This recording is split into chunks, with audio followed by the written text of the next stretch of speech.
শুয়ে পড়ো, রাত কিন্তু 12টা বাজে গেছে। আমার আবার কত ডিউটি করা লাগে তুমি তো জানো। তোমার না পায়া আমরা খুব ধন্য মনে হয়, বুঝছো? তুমি তো সবই জানো আমার বিষয়। আমার জায়গায় বিয়ে হয়েছিল, সেই ঘর তো কোনো বাচ্চা কাচ্চাই হলো না। এর জন্য কিন্তু আমি তোমাকে বিয়ে করছি। দিলা তো পুরনো কথাকে মুডটাই নষ্ট করে দিলা। শোনো, আমি রিক্সা চালাইতাম কথা ঠিক আছে, কিন্তু তুমি তো আমার প্যাসেঞ্জার ছিলে, ঠিক আছে কি?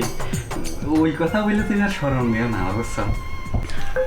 দেখো, যাই হোক না কেন, আমার সব থেকে দরকার হচ্ছে একটা বাচ্চা। একটা বাচ্চা ছাড়া কি কখনো একটা মেয়ের পরিপূর্ণতা হয় বলো?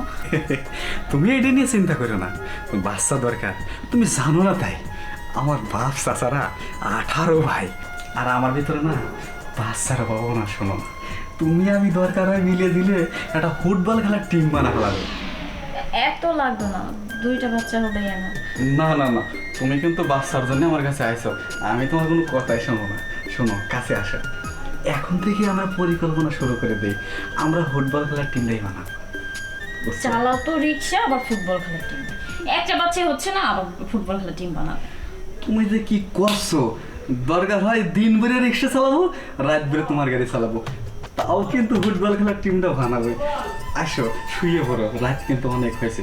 সকালবেলা কিন্তু আমার আবার ওই রিক্সা চালাবার যাওয়া লাগবে। এদিক ডিউটি করে কুল পাচ্ছি না, আবার ওদিক ডিউটি করা লাগবে। আচ্ছা, আসো, তুমি শোনো, আমি ফ্রেশ হয়ে আসছি। তাড়াতাড়ি এসো কিন্তু। আমি জামাটা খুলে শুরু করে যাও। যাক, আজকে তো আমি মনে করো যে গাড়ি ঠিকঠাক মতো না চালালে আমার তো আবার বাচ্চা হবে না। বাচ্চা দরকার, ফুটবল খেলার টিম বানা ফেলবো। শার্টটা খুলিয়ে নেই আজকে, খুলে নেই আগে। আমি তো ফুটবল খেলার টিমটা বানাবার চাচ্ছি, কিন্তু ওর যে আগের জামাই ছিল, এই পরিকল্পনা যদি ওর জামাই যাই নিয়ে যায় আর আমি জানি বাসা ভাড়া নিছি, এটা খালি যদি ওর জামাই একবার জানে তাহলে তো আমার সব পরিকল্পনা নিমিশ হয়ে যাবে। যাকে দিনের বেলাতে মাস্ক পরে রিক্সা চালাই, ওইটা নিয়ে আমি হোদাই খালি খালি চিন্তা করতেছি। থাকা খালি খালি আজে বাজে চিন্তা না করি। কই গো, তাড়াতাড়ি আসো, আমার যে দেরি সহ্য হচ্ছে না।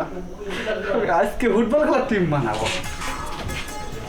শোনো, আমি খালি দেরি করো, খালি আমারে ফাঁকি দাও, তোমার ভিতরে খালি ফাঁকি দেওয়ার পরিকল্পনা, বুঝছো? শুয়ে পড়ো, রাত কিন্তু 12টা বাজে গেছে। আমার আবার কত ডিউটি করা লাগে তুমি তো জানো, আমার অপশন নাই। বউ, আমাকে যদি একটা ছেলে সন্তান হয়, কি নাম রাখবা? তোমার নামের সাথে তুমি মিলে রাখবো, আমার নামের সাথে মিলে রাখবো। শোনো, কাছে এসো, আর যদি মেয়ে বাচ্চা হয়?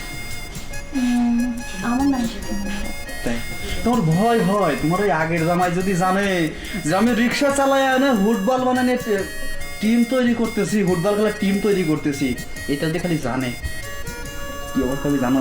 শোনো, এই দিনের বেলায় কিন্তু ঘরেতে বেশি বাড়াবো না, কারণ আমরা তো না ভাড়া থাকি, আমাকে তো কেউ নাই, ঠিক আছে? আর আমি তো মাস্ক পরিয়ে রিক্সা চালাই। সুখটা কেমন করো না তুমি? আমি আসো তো একটু, আসো আসো। আপু তুমি আসো তো, আমার মাথায় একদম সমস্যা। তুমি আগে বলো কোন বাড়িতে ওরা আছে, বলো। আচ্ছা ভাইয়া, আপনি কি আসলে পুরস্কারটা আমাকে দিলেন সত্যি সত্যি? 100% পুরস্কার দেবো। আর আমি ওই জন্যই তো ফেসবুকে পোস্ট করছি যে ওর লিগ্যাল ঠিকানা দিতে পারবে তাকে আমি 1 লক্ষ টাকা পুরস্কার দেবো। শোনেন, ওখানে যেয়ে কিন্তু কোনো ঝামেলা করেন না, কারণ আমি বাড়ির ভিতর যেতে পারবো না, ঠিক আছে? আমি শুধু আপনাকে দেখাই দিব। আচ্ছা ঠিক আছে, তোমার কিচ্ছু করার দরকার নাই, তুমি শুধু আমার দেখায়া দিয়ে তুমি চলে আসবে।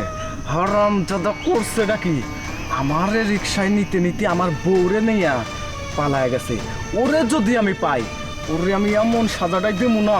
চলো তো তুমি, চলো, আমার মাথা চলো, নষ্ট চলো। হয়ে গেছে, চলো। তাহলে আমি যাই, অনেক বেলা লাগছে, রিক্সাটা নিয়ে ভাড়া লাগবো। আচ্ছা ঠিক আছে, চলো আমাকে এগিয়ে আসি। আমাকে আগার লাগবো না, শোনো আমি করি দুপুরবেলা কিন্তু একটু ফিট ফেরা থাকো, তোমার এনে আজকে সরাসরি ঘুরতে যাবো না। আচ্ছা ঠিক আছে, চলো। আর শোনো, দুপুরবেলা কৃপলা, তোরে আমি অনেক খুঁজতেছি রে, আজকে তোরে আমি পাইছি। তোরে আমি পাই না, আজকে তোরে আমি পাইছি। তোরে আমি উচিত শিক্ষা দিমু রে, তুই আমার ভাই, মাথাটা নষ্ট করে দিস। ভাই আমার কথাটা শুনেন ভাই, ওই। আমার কোনো দোষ নাই ভাই। হ্যাঁ স্যার আমার কথাটা শুনেন স্যার, এই, কি শুনবি?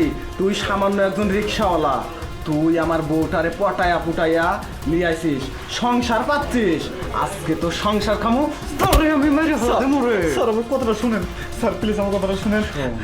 আপনি তো বাচ্চা দিতে পারেন না দেখে আপনার বউ স্যার আমার সাথে চলে আসে। আপনার বউ আমার রিস্কা যাত্রী ছিল স্যার।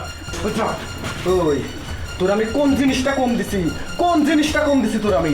টাকা পয়সা সুখ শান্তি কোনো জিনিসের অভাব দেয়নি, সামান্য একটা বাচ্চা দিতে পারি নাই বলে তুই এই ফালতু রিক্সাওয়ালার প্রেমে পড়ছিস, হ্যাঁ? স্টপ। শোনো, তোমার সাথে না আমার ডিভোর্স হয়ে গেছে। তুমি আমার এক্স হাজবেন্ড। সো আমাদের দুজনের মাঝখানে না তুমি কখনোই আসবে না। বের হয়ে যাও এখান থেকে। একটা কথা বলি, তোরে আমি কোনোদিনও ছাড়বো না, তোরে আমি কোনোদিনও ছাড়বো না। আর রিক্সাওয়ালা তুই, তোর মাওলা ওর কথা যাও বিলাইছিল রে, তোর আমি ফাঁকা জায়গায় পাইনি, ঠিক আছে? পাইলে তোর নাট বল্টু একদম টাইট করে দিতাম, মাথায় রাখিস কথাটা। বের হয়ে যাও তুমি। বউ যা মনে মনে ভাবছিলাম তাই হয়েছে। শোনো, আজকে রিক্সা চালাতে হবে না, ঘরে চলো যাও। আচ্ছা ঠিক আছে চলো।